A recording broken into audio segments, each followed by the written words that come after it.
এই 6টি বৈশিষ্ট্য এবং এই 6টি গুণ যাদের মধ্যে থাকবে, আল্লাহ রাব্বুল আলামিন তাদের জন্য ওয়াদা করেছেন যে এই লোকগুলোকে আল্লাহ তাআলা মাগফিরাত এবং ক্ষমার ঘোষণা দিবেন। তাদের জন্য আল্লাহর তরফ থেকে কি থাকবে?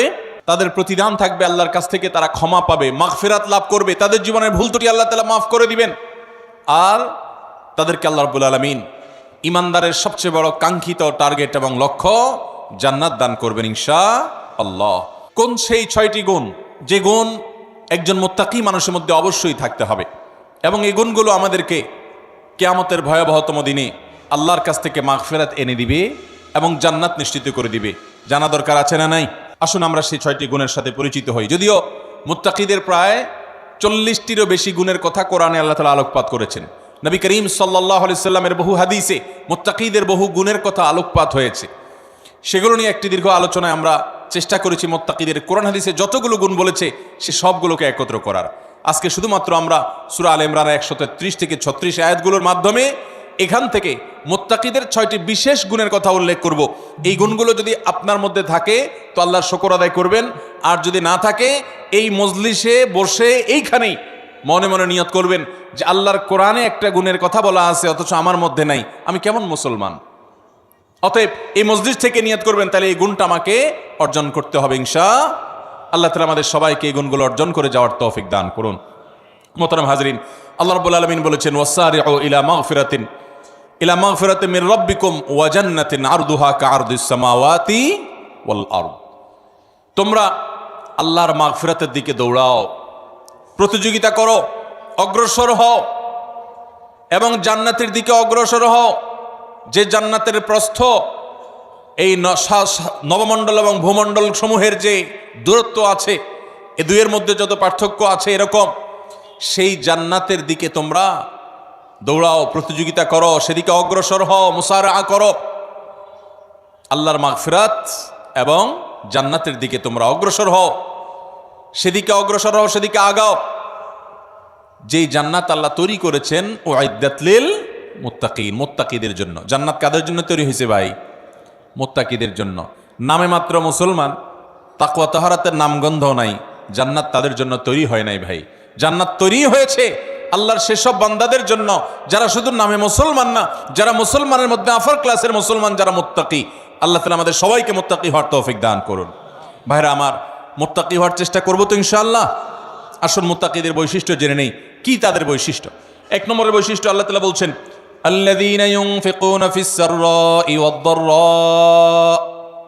1 নম্বরের বৈশিষ্ট্য হলো তারা সুখে দুঃখে, যখন তাদের সচ্ছলতা থাকে তখন, আবার যখন টাকা পয়সার টানাটানি থাকে তখন, সব সময় তারা আল্লাহকে খুশি করার জন্য যে জায়গায় দান করলে আল্লাহ খুশি হবেন, ভালো কাজে, অসহায় মানুষের সেবায়, মসজিদ মাদ্রাসায়, কল্যাণমূলক কাজে, সাদকায়ে জারিয়ায়, যে কোনো ভালো কাজে আল্লাহকে খুশি করার জন্য দান করে।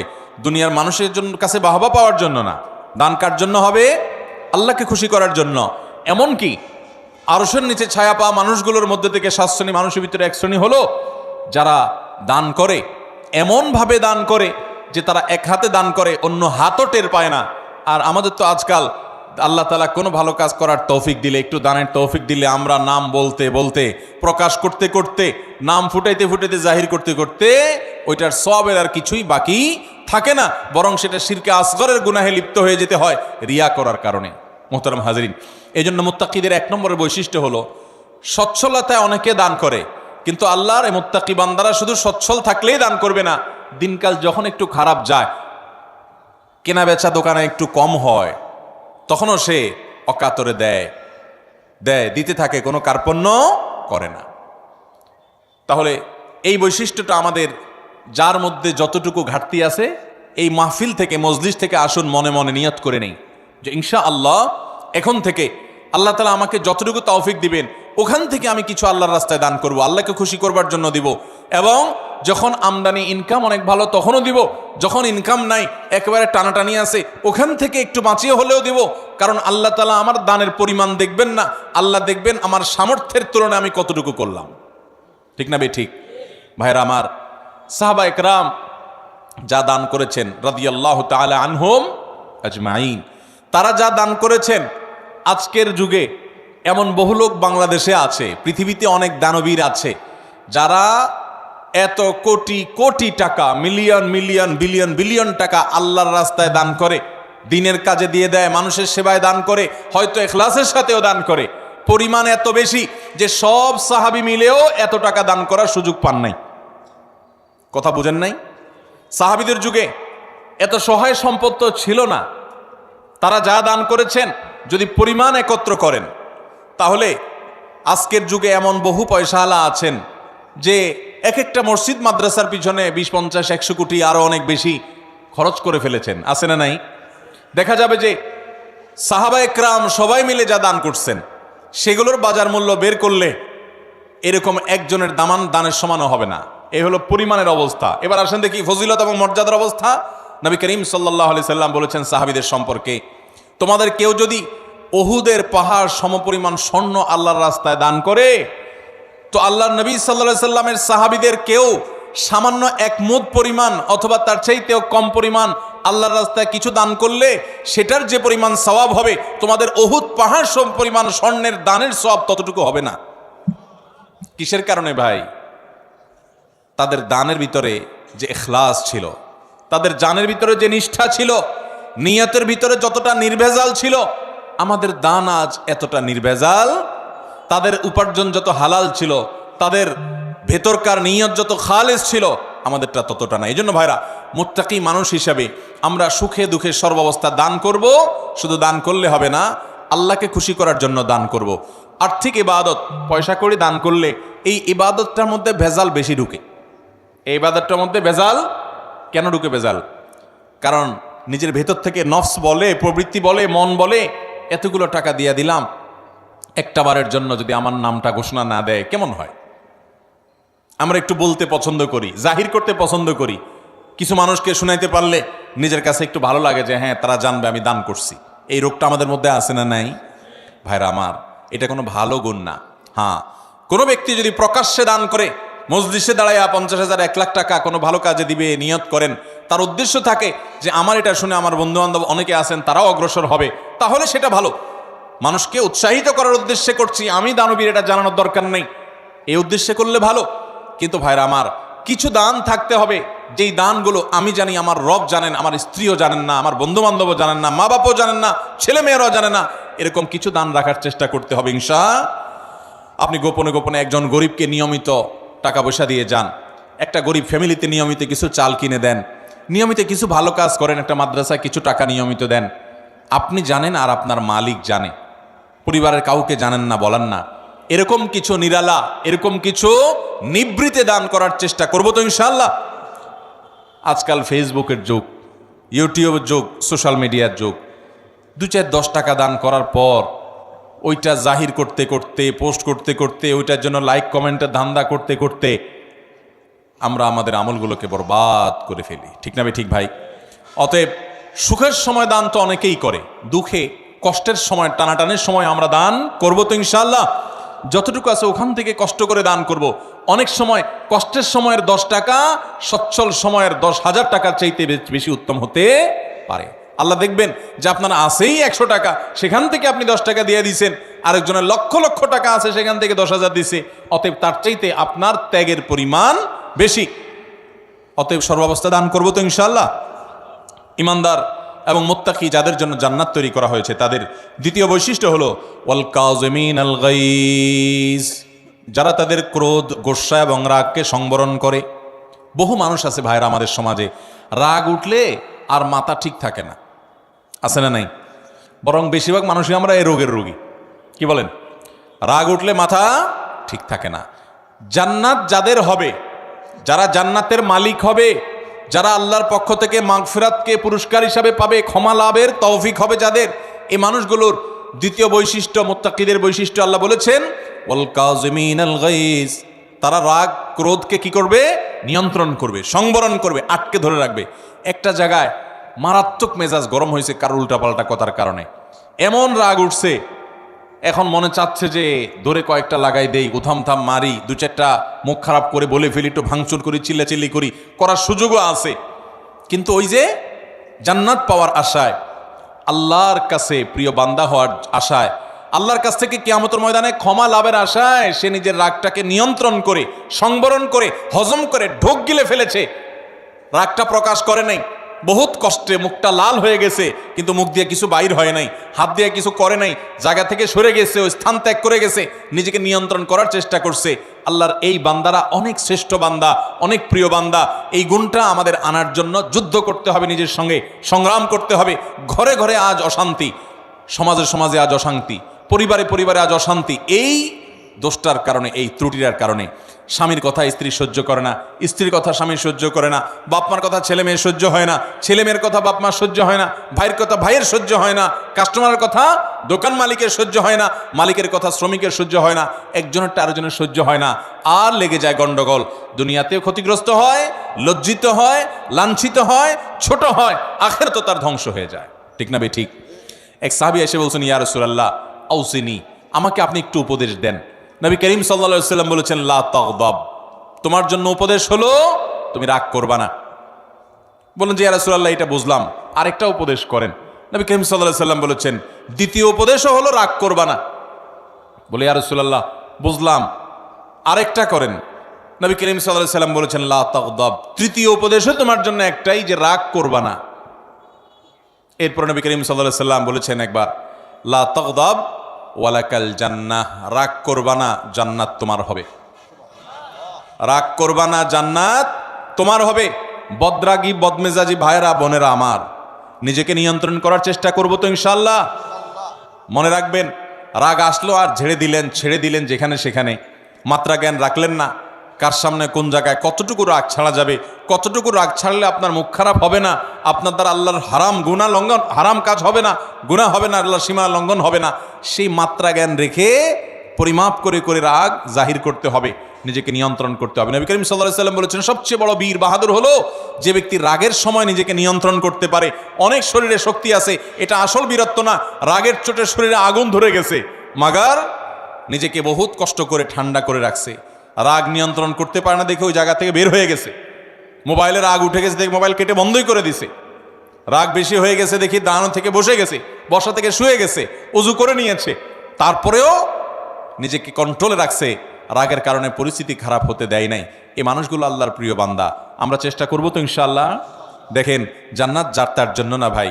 বদমেজাজি হটমেজাজি রাগের চোটে যা তা বলেন, যা তা করেন, আপনার জন্য জান্নাত নয়। অতএব যুদ্ধ করবো তো ইনশাআল্লাহ।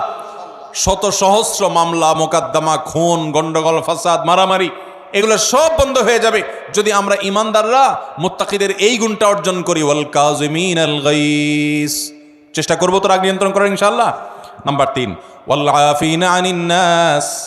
3 নম্বর বৈশিষ্ট্য হলো এই মুত্তাকিদের জন্য, যাদেরকে আল্লাহ তাআলা মাগফিরাত পুরস্কার হিসাবে দিবেন। দুনিয়া থেকে মানুষ যাবে আখিরাতে ভয়ে নিজের অপরাধ পাপাচার নিয়ে পেরেশান থাকবে, আল্লাহ তাআলা বলবেন পুরস্কার নাও, পুরস্কার। পুরস্কার কি? তোমার সব গুনাহ মাফ করে দিলাম আর তোমার জন্য জান্নাত বরাদ্দ করে দিলাম। সেই বৈশিষ্ট্যগুলো অর্জন করতে পারলে, 6টা বৈশিষ্ট্য অর্জন করতে পারলে এই 2টি নিয়ামত পাওয়া যাবে ইনশাআল্লাহ। তার ভিতরে 3 নম্বর বৈশিষ্ট্য হলো ওয়াল আফিনা আনিন নাস, মানুষকে ক্ষমা করতে জানতে হবে। এটার জন্য একটা বড় কলিজা লাগে, ছোট লোকরা এটা পারে না ভাই, ছোট মনের মানুষ, ছোট কলিজার মানুষ এটা পারে না। কি আমার সাথে এমন কথা বলল, এত বড় সাহস, এটা জীবনে ভোলা যায় না, আমি এটা কোনোভাবে বলতে পারবো না, না এটা আমার চোখের সামনে যেন না আসে। ঠিক আছে, রাগ যখন ওঠে, মাথা যখন হটমেজাজ হয়, তখন আপনার 1 দিন 2 দিন 3 দিন পর্যন্ত এরকম থাকতে পারে। শরীয়ত আপনাকে এতটুকু অনুমোদন করে, ঠিক আছে, রাগের চোটে মাথা গরম হয়ে 3 দিন আপনি এটা করতে পারেন। মাগার 3 দিনের জায়গায় 3 মাস হয়ে যাবে, 3 বছর হয়ে যাবে, আপনার রাগ একটুও নিয়ন্ত্রণ হবে না, আপনি একটুও ক্ষমা করতে জানবেন না, তাহলে আপনি কোন মুখে আরশে আজিমের মালিকের কাছে কিয়ামতের দিন ক্ষমার আশা করেন? কথা বুঝাতে পারিনি ভাই? আমরা আমাদের রব কিয়ামতের দিন ক্ষমা করুক চাই কি চাই না? যদি চাই তাহলে রবের গোলামদেরকেও ক্ষমা করা শিখতে হবে ভাইরা আমার। কাউকে যদি আপনি ক্ষমা না করেন, তার উপর অনেক জেদ থাকে, অনেক ক্ষোভ থাকে, অনেক রাগ থাকে আপনার ভিতরে, তাতে কষ্ট আপনার হবে কি হবে না? আরেকজনের প্রতি জেদ ক্ষোভ রাগের কারণে ভিতরে নিজের জ্বালা পোড়া হয় না, কষ্ট হয় না? আর যদি মাফ করে দেন, মাফ করলে যারে মাফ করছেন তার উপকার হোক বা না হোক, আপনার নিজের উপকার হবে, সাথে সাথে আপনার মনটা দেখবেন পাতলা হয়ে গেছে, আপনার মনটা যেখানে হালকা হয়ে গেছে, নির্ভার হয়ে গেছে, মনের ভিতরে মনে হবে একটা পাথর ছিল, পাথরটা জগদ্দল পাথর যেন সরে গেছে, যদি মানুষকে ক্ষমা করতে জানেন। মানুষকে ক্ষমা করবো তো ইনশাআল্লাহ। অনেক মানুষ আছে খুব শক্ত, লোহার মতো শক্ত, ক্ষমা করতে জানে না, একবার রাগ হইলে তো হইল, আছে না নাই? এগুলো কোনো ভালো মানুষের, ভালো মুসলমানের, ভালো ব্যক্তির এবং মুত্তাকির বৈশিষ্ট্য হতে পারে। আমরা মানুষকে ক্ষমা করবো। এখন কথা হলো, আমি ক্ষমা করলে ও বারবার উল্টাপাল্টা করে, ওর ক্ষতি করে। ভাইরা আমার, ও যদি নিজের ক্ষতি করে সে ক্ষতিগ্রস্ত হবে, কিন্তু আমি তো ক্ষমা করে আল্লাহর কাছ থেকে পুরস্কার পাবো। অতএব আমার লাভ না লাভ নাই, আমি তো আমার নিজের লাভ বুঝবো। পাগলেও নিজের লাভ বুঝে, কিন্তু আমরা নিজেরটা অনেক সময় লাভ বুঝি না। নিজের লস করে হলেও আরেকজনের উপকার করার চেষ্টা করি। আরে ভাই, তার সংশোধন যদি না হয়, আমার অধীনস্থ হলে তাকে আমি শাসন করব, জোর করব, জবরদস্তি করব, রাগ করব, নিয়ন্ত্রিত রাগ, যে রাগের ভিতরে কটু কথা থাকবে না, বিশ্রী কথা থাকবে না, গালমন্দ থাকবে না, জুলুম থাকবে না, সেরকম রাগ করব অধীনস্থ হলে। কিন্তু সেটাও নিয়ন্ত্রিত রাগ হতে হবে। আর মনে রাখতে হবে, ক্ষমা করতে জানলে আল্লাহ ক্ষমা করবেন ইনশাআল্লাহ। কোন এক সালাফ, তার অধীনস্থ বারবার একই ভুল করে, বারবার একই ভুল করে।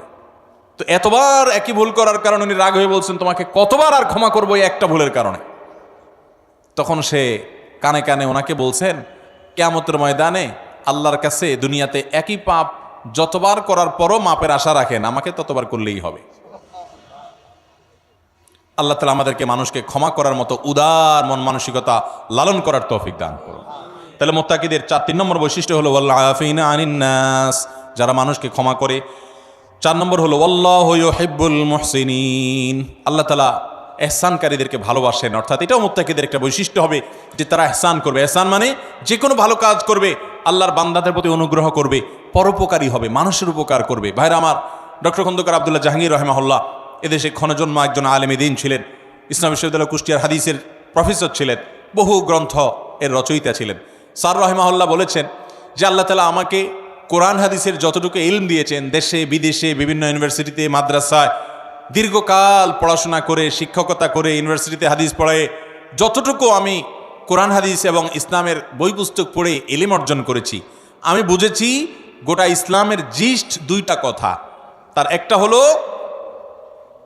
আল্লাহর প্রতি ঈমান আনার পর এবং আল্লাহর মৌলিক মোটা মোটা ফরজ বিধানগুলো মানার পর আল্লাহর জমিনে যে আমলটাতে আল্লাহ সবচেয়ে বেশি খুশি হন, সেটা হলো কোনো মানুষ যখন কোনো মানুষের উপকার করে। আর দ্বিতীয় কথা যেটা শুনলাম, বুঝলাম কোরআন হাদিস থেকে, সেটা হলো যে কুফরির পর, বড় বড় কবিরা গুনাহগুলোর পর আল্লাহ সবচেয়ে বেশি নাখুশ হন, অসন্তুষ্ট হন বান্দা যখন আরেকজনের ক্ষতি করে, ক্ষতি করার চেষ্টা করে, পিছে লাগালাগি করে। ভাইরা, এই রোগটা, মানুষের পিছে লাগার রোগটা আমাদের মধ্যে আছে না নাই? আছে। অযথা দেখবেন মহিলাদের মধ্যে রোগ আছে, দোকানদারদের মধ্যে রোগ আছে, রাজনীতিবিদদের মধ্যে রোগ আছে, হুজুরদের মধ্যে রোগ আছে, সাধারণ মানুষের মধ্যে রোগ আছে, যে পিছে লাগ, এর গোষ্ঠী উদ্ধার কর, আছে না নাই? ইমানদার কারোর পিছে লাগবে না ভাই। ইমানদার নিজের চরকায় তেল দিবে।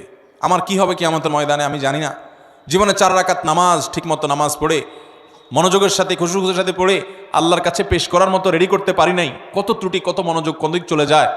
সেখানে আমি সারা দুনিয়ার মানুষকে নিয়ে লাগবো, আমার নিজের কি হবে সেই চিন্তা করবে, সেই সাথে অন্যের ইসলাহ করব, মানুষের ক্ষতি করার উদ্দেশ্যে, ছিদ্র বের করার উদ্দেশ্যে, দোষ ধরার উদ্দেশ্যে পিছনে লাগালাগি করা। ধর্মের নামে, ইসলামের নামে আমরা অনেক সময় এক গ্রুপ আরেক গ্রুপের বিরুদ্ধে লাগি কি লাগি না ভাইরা, ফেসবুকে, সোশ্যাল মিডিয়াতে, অনলাইনে, অফলাইনে। তো ইমানদার এটা করবে না। ইমানদার পরোপকারী হবে, মানুষের কল্যাণকামী হবে, ইহসান করবে এবং যে কোনো ভালো কাজ পাইলেই সেটা করার চেষ্টা করবে। আল্লাহু ইউহিব্বুল মুহসিনিন। 5 নম্বর বৈশিষ্ট্য হলো ওয়াল্লাযীনা ইযা ফাআলু ফাহিশাতান আও যালামু আনফুসাহুম যাকারুল্লাহ, যারা কোনো অশ্লীল, অন্যায়, জেনা, ব্যভিচার, অপরাধমূলক যে কোনো কর্মকাণ্ড, কোনো একটা গুনাহের কাজ করে ফেলেছে, কারো গীবত করে ফেলেছে, কাউকে কষ্ট দিয়ে ফেলেছে, বা কোনো একটা গুনাহ করে ফেলেছে। ওয়াল্লাযীনা ইযা ফাআলু ফাহিশাতান আও যালামু আনফুসাহুম, অথবা নিজের প্রতি নিজে অবিচার করেছে। ভাইরা আমার, আমরা গুনাহ করলে কার ক্ষতি হয়? আল্লাহর ক্ষতি হয়। আল্লাহর কোনো হুকুম লঙ্ঘন করলে আল্লাহর ক্ষতি হয়। আল্লাহর কোনো ঠেকা আছে ভাই? আমরা দুনিয়ার সব মানুষ মিলে যদি একত্র হয়ে সবাই মিলে যদি হারামে চলে যাই, আল্লাহর কোনো লস আছে? আল্লাহর কোনো লস নাই। আর আমরা সবাই মিলে যদি আল্লাহর গোলামি শুরু করে দিই, আল্লাহর কোনো লাভ আছে? আল্লাহর কোনো ঠেকা নাই ভাই। তো এই জন্য নিজে অপরাধ করে, পাপ করে যে নিজের প্রতি অবিচার করি, আও যালামু আনফুসাহুম, নিজের প্রতি যদি নিজে অবিচার করেন, অশ্লীল কাজে লিপ্ত হন, এরকম কোনো কাজ করার পর যাকারুল্লাহ, আল্লাহর কথা স্মরণ হয়, রে আমার সৃষ্টিকর্তা আল্লাহ তো দেখছেন, তার কাছে তো জবাবদিহি করতে হবে, এটা মনে হওয়ার সঙ্গে সঙ্গে ফাস্তাগফারু লিযুনুবিহিম, সাথে সাথে ওই অপরাধের জন্য আল্লাহর কাছে মাপ চায়। ওয়া ইয়াগফিরুয যুনুবা ইল্লাল্লাহ, আর সে জানে আল্লাহ ছাড়া কেউ মাফ করতে পারবে না এই অপরাধ থেকে, এই জন্য সে আল্লাহর কাছে ওইভাবে কায় মনোবাক্যে মাপ চায়।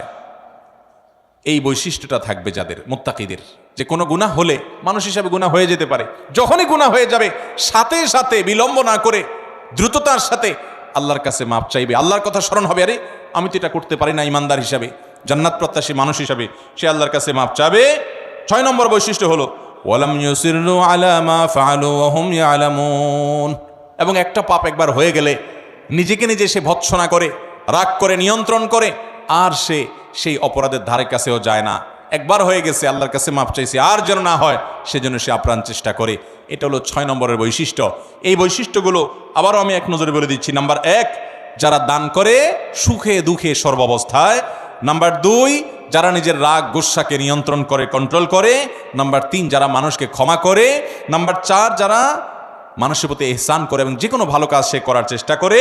নাম্বার 5, কোনো অশ্লীল কাজ করলে, কোনো গুনাহের কাজ করলে, নিজের প্রতি নিজে জুলুম অবিচার করে ফেললে সাথে সাথে আল্লাহর কথা স্মরণ হওয়ার সাথে সাথে সে ক্ষমা চায়, মাপ চায়, ফিরে আসে।